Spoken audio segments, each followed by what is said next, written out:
Hello and welcome to Picking Principles. Today I've got this US General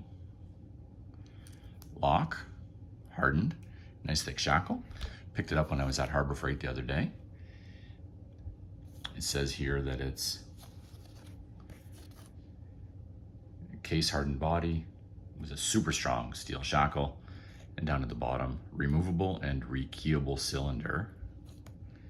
I don't really know what rekeyable cylinder means. It's got a lovely shackle pop. Listen for it. So it works despite there being a problem with it. Whoops, sorry camera.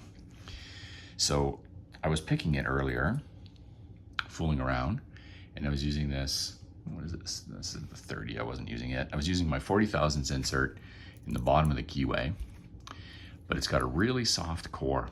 And so now you can see that the 40 thousandths just turns inside of it. So then I tried using the 50 thousandths. I was able to pick it one time, 40 thousandths with this, but it's got a really strong, like I think that the locking pawl, or the locking,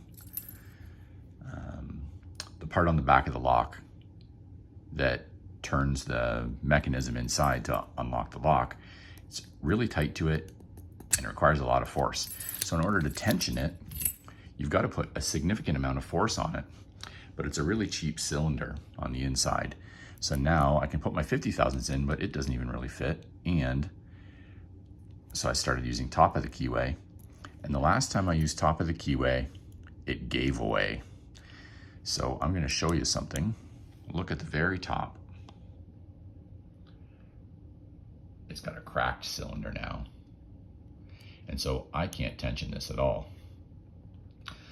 So luckily it does have a removable cylinder. So that's what we're going to do and take a look. But before we do that, I'm going to just take a peek. Let's see, what can I prop that up on?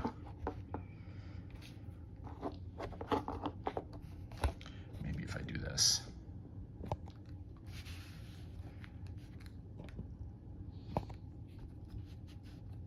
And zoom in. Let's see if that works. So we're going to take a look at the inside of this lock.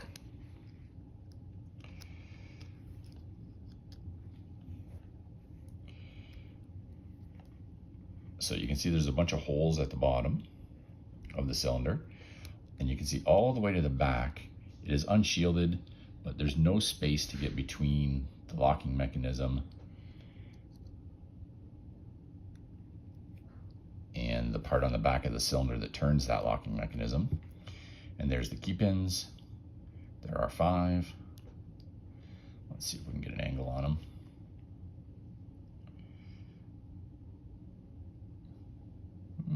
Not great. However,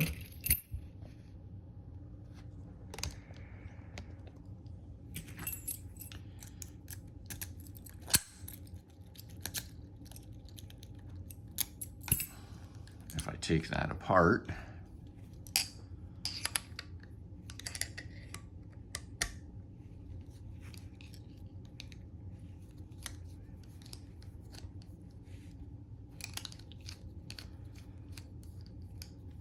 sorry about the light there. Cylinder pops out. So we have a beautiful lock body here, which we can put a new cylinder in.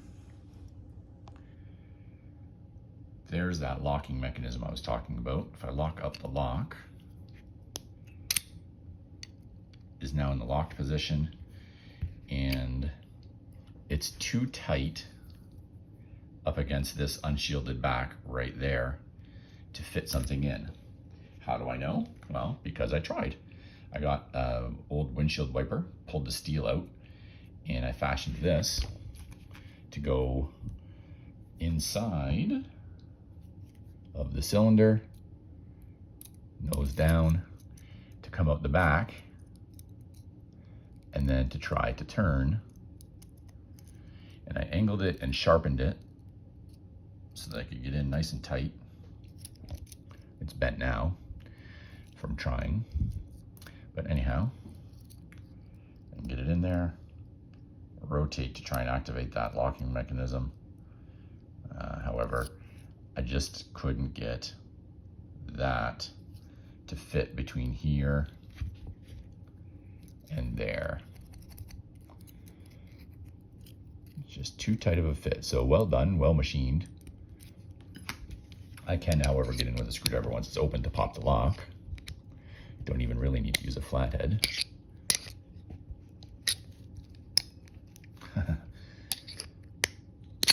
There we go. So it is unlocked again.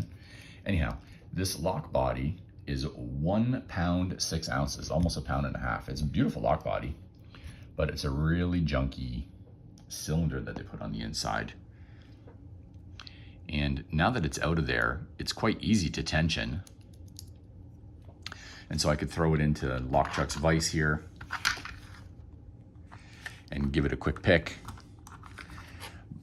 Except that now that the core is broken, I can't really tension it. The key pins don't stick. Another interesting thing here, I thought, oh, I said it's rekeyable, right?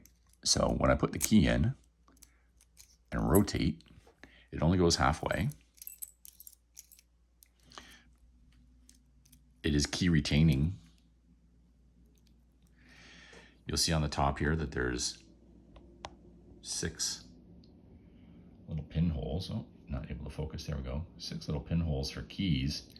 I don't know what this last one here is for, and I don't know why that plug appears to be missing. But it is only 5-pin. And if we get back on this,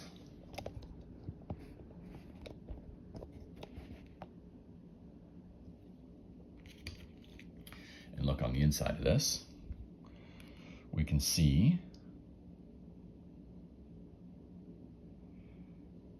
okay, so this is the front of the lock, looking down inside the lock. There are the key pins again. So I'm just going to come up looking at the back here. I'm going to come up and look across this through those holes. And we can see key pin 1, 2, 3's right there, 4, and the 5, and then nothing here at the back. Now, if I look really closely in the back here, you can see when I shine the light on it, there's a tiny little pin right there, which I can't get a shim in between, and there's no access to it from the inside. So that's probably the limiting pin that prevents it from turning really far, and thereby having the key pins fall out the back. So when I turn it, it only goes that far. So I think that little piece of steel right there, which you can still see, is riding in a groove on here. It only lets it go so far. I can't get in there with anything. I mean, maybe I can get in with a saw and cut it, shear it. Don't know. But anyway, there's no clip on the back or anything. So I don't know how to gut this lock. So it's just that little steel pin. So if there's a non-destructive way to get at it, well, I guess it really doesn't matter, considering we've got that big old crack right there. So how would I rate this lock? Well, it's really beefy. I do like it. I can pull this piece of crap cylinder out and probably pop anything in there, maybe an 1100 cylinder. It looks to be about the same size, or some other cylinder. I've got plenty. So I'm going to try and pop something in there and make this lock a little bit more worthwhile. It was cheap. I don't know, $8, $10, something like that. I don't remember the cost, but it wasn't very expensive. So all in all, for security, I'd say it's pretty decent. For picking, I'd say it's pretty garbage. So thanks for watching this video. I am the non-picking principles channel. Comments and suggestions about how I might be able to take this apart, appreciated. And thanks everybody. Have a great day.